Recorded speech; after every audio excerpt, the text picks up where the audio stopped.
Yo, what's up? For today's video is gagawa tayo ng dalawang gupit na pinaghalo. Buzz Taper. Bale, buzz cut at taper fade is paghahaluin natin. So, nag-start nga pala ako ng number 4 on the top, 4 yung sa taas. So, tirahin na natin ito ng number 4 sa lahat.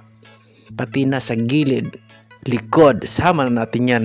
And by the way, pamangkin ko lang ito, kaya pag-i-eksperimentuhan ko ang kanyang buhok. Okay, so moving forward na tayo. Dito sa gilid, titirahin ko dito ng 1.5 clipper guard. Kung mapapansin nyo, mayroon dyang portion na umiitim. Sa part na yan kasi is medyo nakalubog yung portion ng ulo niya na yan. And later on is gagawan ko na lang ng paraan para mawala yung dark spot na yan.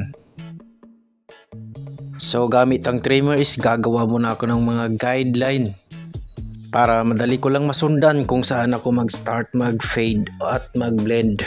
Actually kaya at pwede ko naman siyang i-blend na wala ng guideline, pero nasimulan ko nang gumawa ng guideline kaya gagampanan ko na lang. Ang taper fade kasi is mababa lang yung kanyang blending, kaya pwede siyang erekta na lang. Pero anyway, baka mabas na naman tayo, so gagawan natin ng tamang procedure. Pero hindi ko ina-advise na gawin nyo yung pagre-rekta. For me is mas gusto kong nire-rekta na lang yung ganitong gupit, yung taper fade.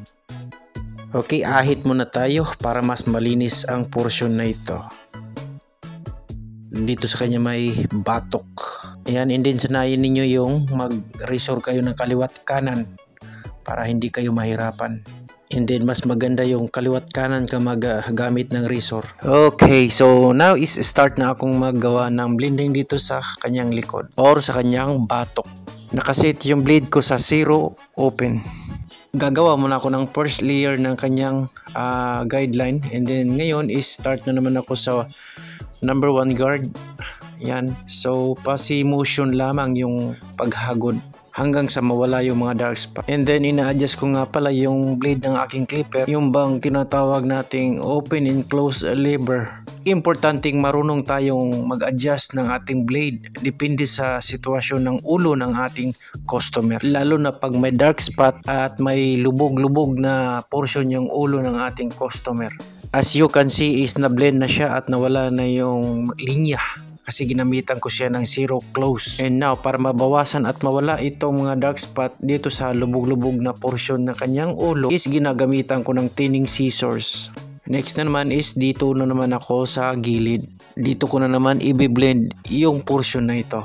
So same process pa rin. Start ako sa 0 open. Same motion pa rin ang movement at the same time. Number 1 guard and 0 open, 0 open, 0 close. Ulit-ulit lang, ganyan lang ang procedure hanggang sa mawala na yung mga dark spot. So pino-forward play ko na para hindi na humaba ang video na ito. Ang pinaka-aim natin dito is mawala yung dark spot. Ayan, at as you can see, ayan na unti-unti na siyang na-blend. Nawawala na yung mga linya, yung bakat ng trimmer. So gamit yung razor is aahitin ko yung dapat ahitin para maging malinis at mas detalyado yung bawat linya. Tinatawag din itong line up. Now as you can see, yung dinadaanan ng razor is nagkakaroon na ng detalye, di ba? By the way, masingit ko lang, magkaiba yung razor at clipper. Yung umaandar, yung machine is yun ang clipper at ang hawak ko naman ito ang razor or labaha. Mostly kasi akala nila yung razor at clipper is pareho lang. Ayan, nagkakaroon na ng detalye yung aking gupit. Ayan, malapit na siyang matapos. Pagpasensyahan nyo na yung quality ng video ko kasi wala pa tayong pangbili ng magandang gamit. Bahala na, basta ang importante is ang mahalaga.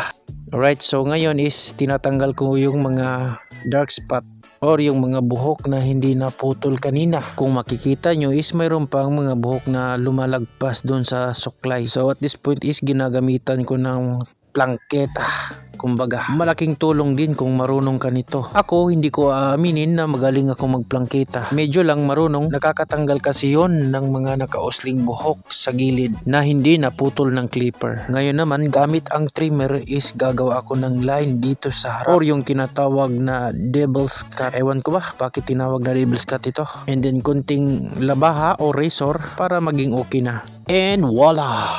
Ito na yung outcome, kinalabasan, kinatapusan ng lahat ng pagdadaldal ko dito sa video ito. So bye-bye!